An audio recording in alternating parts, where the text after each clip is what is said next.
Hey y'all, happy Tuesday. I know it's getting late, but my name is Kiki and welcome back to Voice of Faith. I wanted to tap back in really quickly this evening. I'm going to try not to make it too long, but I had a testimony that I wanted to share. And so I switched it up a little bit. As I shared in my previous video, I'm facing my fears when it comes to like stage fright, like camera shyness. And so I said, what better place to record than my car? My car is often where I worship, sometimes where I've taken many a nap. I, again, was a night shift nurse for 11 years. It's also why I'm a late poster, because I come alive at night. I used to work 7 p to 7 a. So this is my awake time, my energetic time. But I spent a lot of my time commuting, in the cars, worshiping. This is my go-to place. So I thought this might be an easier place to record. Nonetheless, welcome back to Voice of Faith. Tapping right back in. Today is day 2 of my great lock-in for Voice of Faith. I'm doing a 15-day daily post for 15 days from September 15th to September 30th. Recommitting, just showing up for myself, showing up for me, showing up for God, and showing up for you guys, showing consistency and discipline. So, hey y'all. So, I wanted to share a testimony that actually corresponds with today's scripture from my devotional, which was Proverbs 16:19, which reads, "In their hearts, humans plan their course, but the Lord establishes their steps." So a lot of us, we have dreams of what we'd like to become, how we like to live. We have like goals, 5-year goals, 10-year goals of, Lord, I'm believing for this, I'm believing for that. And that's amazing. And we're supposed to do that. But we have to also share those goals and visions with God and make sure that they are in alignment with God. So I thought that was very fitting as I share an experience from yesterday. On Monday evenings, I do a virtual meditation class.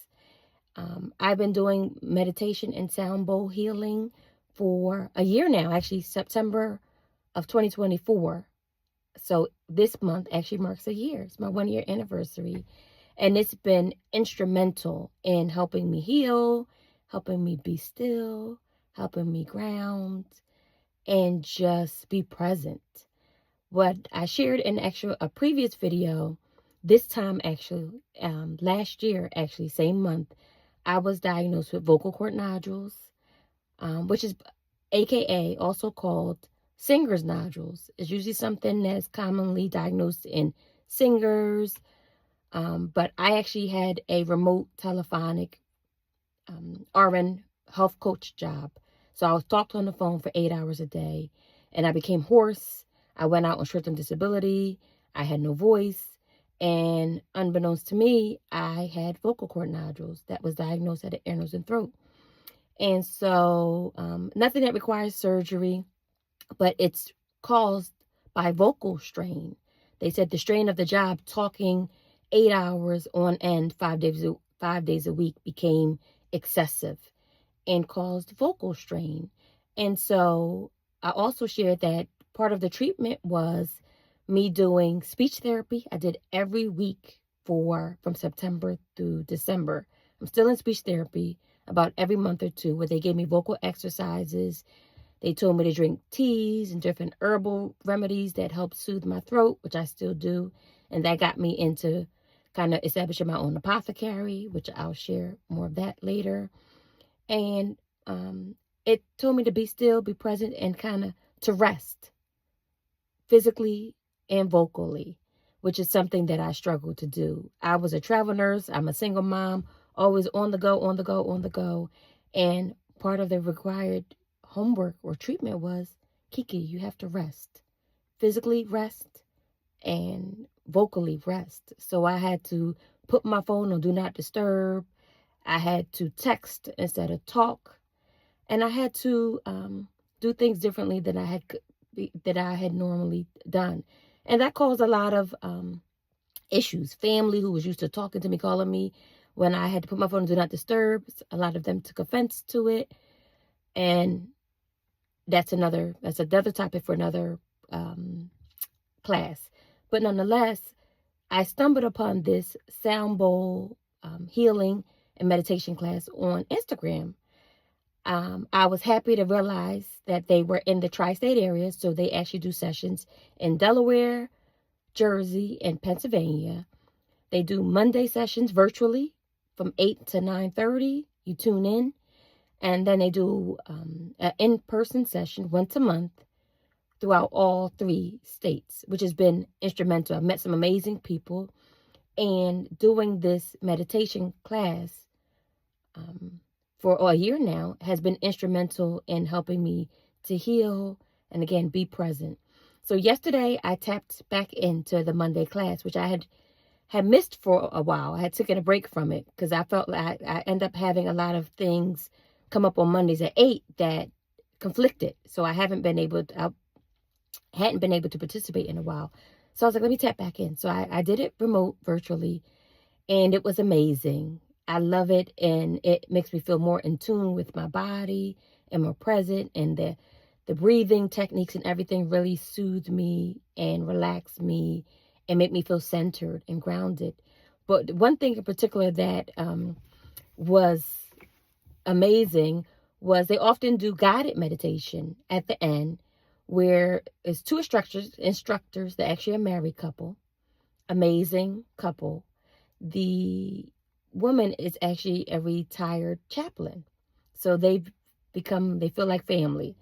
But nonetheless, it kind of ends off with guided meditation, and the gentleman, he's the voice, and the wife, she does the bowls, and the husband does the voice. And he guides you to envision certain circumstances. And yesterday's exercise was to envision yourself, a version of yourself 5 years from now.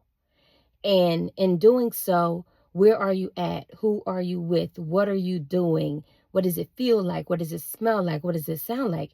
And you're doing all of this while laying down in a quiet room.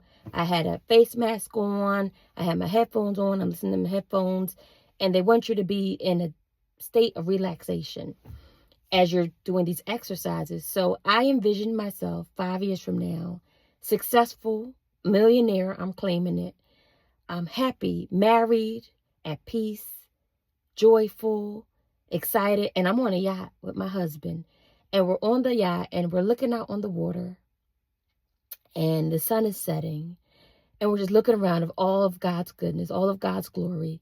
And my future husband is embracing me. He's behind me, and he's embracing me, and we're just overlooking the water and the sunset. And we're like, look at us. It's beautiful. Like, we did it. We did it. Look at this. Look at the life that we created for ourselves, the life that God gave us. We did it. And part of the next exercise was, if your future self can speak to your current self, what would they say? And in that next exercise, my future self, it chokes me up, brings me to tears, said to my current self, Kiki, we did it. We did it. All of the hard work, all of the sacrifice, the surrender, all of the losses, all of the suffering, all of the work, all of the hard work, it paid off. She said, girl, we did it. Kiki, we did it. And it brings me to tears because it was just like, it was a reminder that all that we're doing, all of the sacrifices, all of this journey is not in vain. And it was just a reminder, and I could feel it. I envisioned her. I became her, and I felt I embodied that version of myself. And they say it's so important that you do that you see yourself where you want to be, put in the rooms you want to be, the friends you want to be, the home you want to be, the dream life, envision it, and actually embody that person, that version of yourself. And that's truly how you become that version. You become her now before that time, is what they say. You start to become her now, that version now, so that when you get to that point, I might not be saying that right, but you understand what I'm saying. You envision that becoming that person now. So you develop the habits and the discipline to truly become that person in the future. So and then we have like at the end, we share, and it was a magical moment. And I envisioned her, I felt her, and the future self we embraced, we hugged in that moment, and we just loved on each other. Girl, we did it. Girl, we did it. And it was just a reminder of just that it's not in vain, that all of the suffering, all of the hard work, all of the no's, all of the closed doors, everything that we're doing, everything that we may be sacrificing, the suffering, whatever God is asking us to do, it all serves a purpose. And I just hope that this blessed you. It truly blessed me. And if you'd like more information, if you're in the tri-state area, like Pennsylvania, Delaware, Jersey, I will share the information of the meditation group, which is called Heal Your Love Period. I will share the information below. If you're someone who's interested, someone who wants to get into meditation, wants to learn how to be still, be present, focus on breathing, and just it's a really grounding. And I would highly recommend it. I will share the information below. But I share that to say, I hope this blessed you. May this testimony encourage you to slow down, breathe, and trust God with your vision. Sometimes healing and breakthrough comes in stillness. Again, if you haven't subscribed yet, I encourage you to subscribe. Come join me on this journey of surrender, obedience, and becoming the woman, the daughter that God created me to be. So thank you for tuning in to day 2 of my great lock-in of the 15-day lock-in, my 15-day lock-in on Voice of Faith. I hope you tune in tomorrow for tomorrow's testimony. And I love you, but most importantly, God loves you. Be blessed. Mwah.